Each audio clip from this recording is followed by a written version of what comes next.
Alex Rins bikin geger padek MotoGP setelah dengan tegas mengatakan sulit membandingkan Yamaha V4 dengan Honda V4, tapi dalam akselerasi keduanya terasa mirip. Pernyataan itu langsung jadi bahan perbincangan besar, karena Rins adalah rider langka yang sudah merasakan dua dunia berbeda, mesin inline Suzuki dan Yamaha, serta mesin V4 Honda. Jadi kalau dia bicara, jelas bobotnya jauh lebih besar dibanding pembalap lain.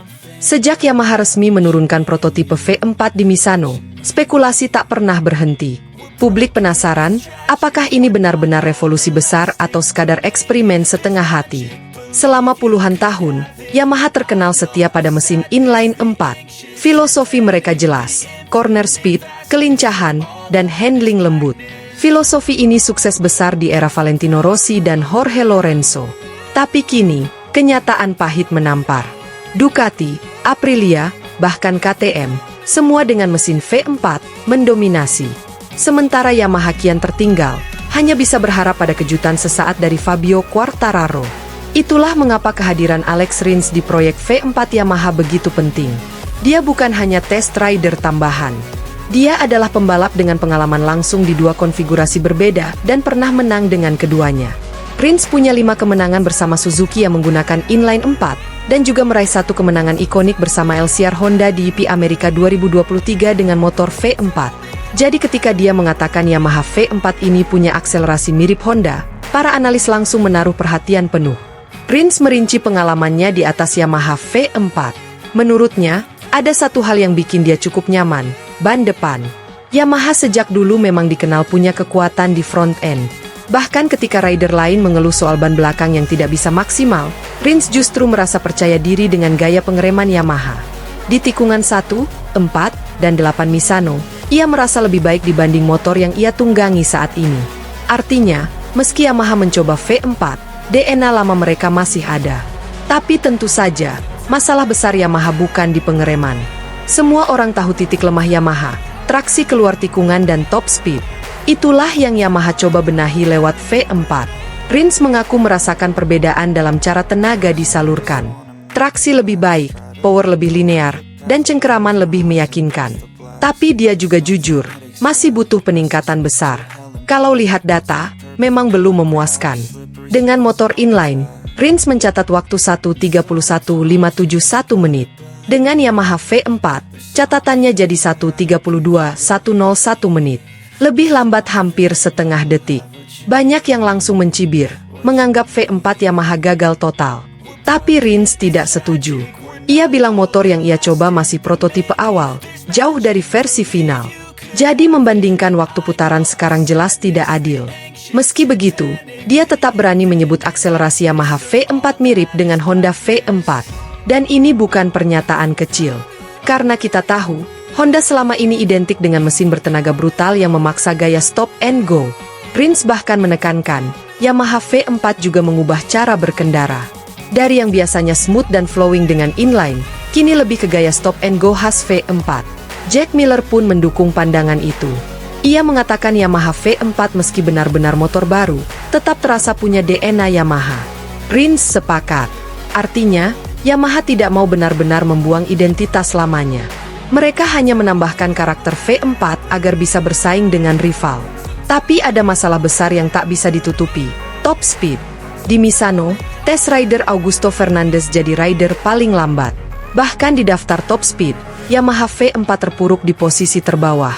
Lebih parah lagi, top speed Rins dengan V4 tertinggal 8,9 km per jam dibanding Ducati Desmo Sedici EP24 milik Alex Marquez.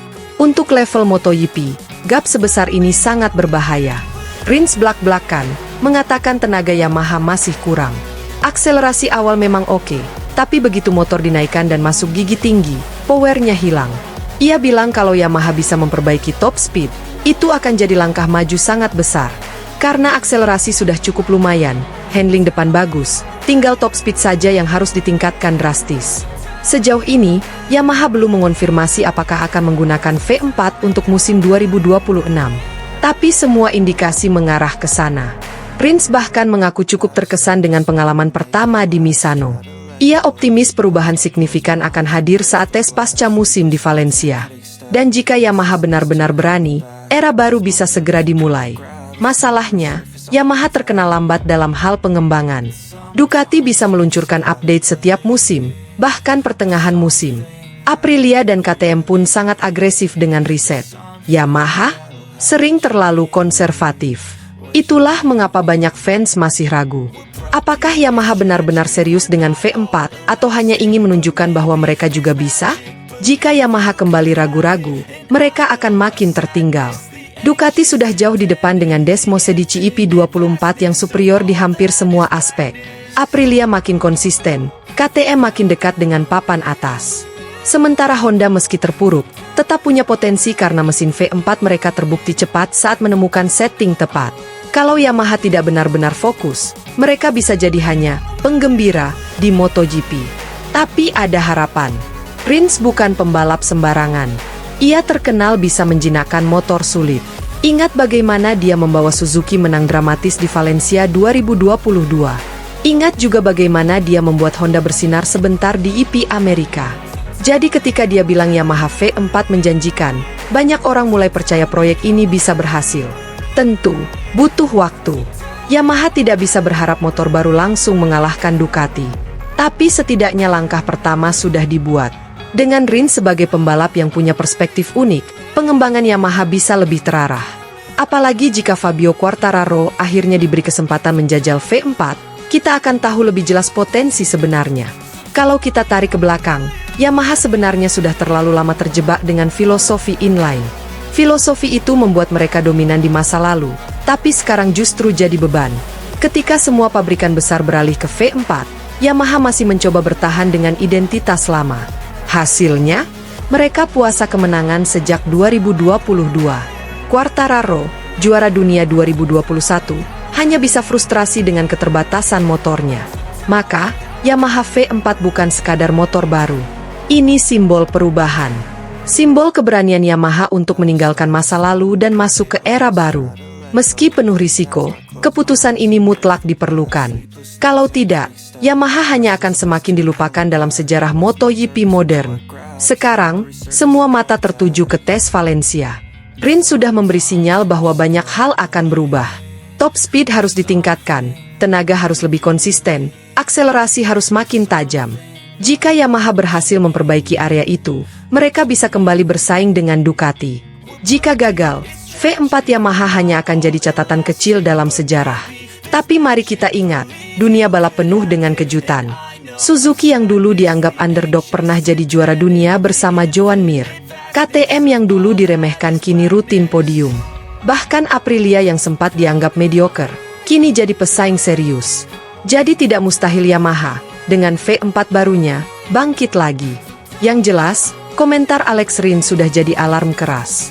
Yamaha tidak boleh setengah-setengah.